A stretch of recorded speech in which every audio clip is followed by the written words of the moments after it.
First time ঘুম থেকে উঠে দেখি আমার বাসার সামনে বরফ দিয়ে ভরে গেছে। এর আগে তো কখনো দেখি নাই, এখন দেখে অনেক ভালো লাগতো। আসসালামু আলাইকুম এভরিওয়ান, কেমন আছেন সবাই? আমি ভালো আছি। তো আজকে হচ্ছে রোজ 29 তারিখ 29/11/2025। তো ফার্স্ট টাইম যে এখানে আমাদের এখানে স্নো পড়তেছে, তো আমি এটা দেখার জন্য খুবই এক্সাইটেড ছিলাম কবে দেখবো। ফাইনালি আজকে আমরা দেখতে পারছি। আজকে আমরা কালকে রাতে আমরা এটা অনেকটা এনজয় করেছি। সাদা, তোমার কেমন লাগতেছে? হ্যাঁ ভাইয়া, খুবই আনন্দ লাগছে। আজকে সকালবেলা ডিউটিতে যাব, ফার্স্ট টাইম ঘুম থেকে উঠে দেখি আমার বাসার সামনে বরফ দিয়ে ভরে গেছে। টেম্পারেচার কত জানো? -3। দূর মিথ্যা থাকো। হে ভাইয়া, হে তানভীর, তোমার অনুভূতি কেমন ভাইয়া? ফার্স্ট টাইম স্নো দেখতেছো? লাইফে ফার্স্ট টাইম স্নো দেখতেছি, আমার অনুভূতি অনেক ভালো। অনেক এর আগে তো কখনো দেখি নাই, এখন দেখে অনেক ভালো লাগতো। তুমি দর্শকদের উদ্দেশ্যে কি বলতে চাও? দর্শকদের উদ্দেশ্যে এটাই বলতে চাই যে স্নো দেখার মজাই আলাদা।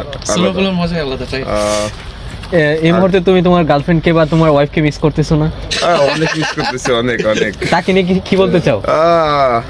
তাকে নিয়ে কিছু বলার নেই এখন। আসলে আমার গার্লফ্রেন্ডও নেই, বউ নেই। হ্যাঁ, কি পাপি কথা। বউ আছে, বাচ্চা আছে, তাও বউ নাই, girlfriend.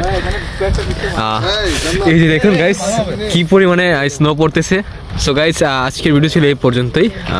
Thanks for watching this video, love guys. আর হচ্ছে নেক্সট টাইম আমি আপডেট দেবো স্নোফল দিয়ে, দেখি এই স্নোটা কতদিন থাকে। বাই।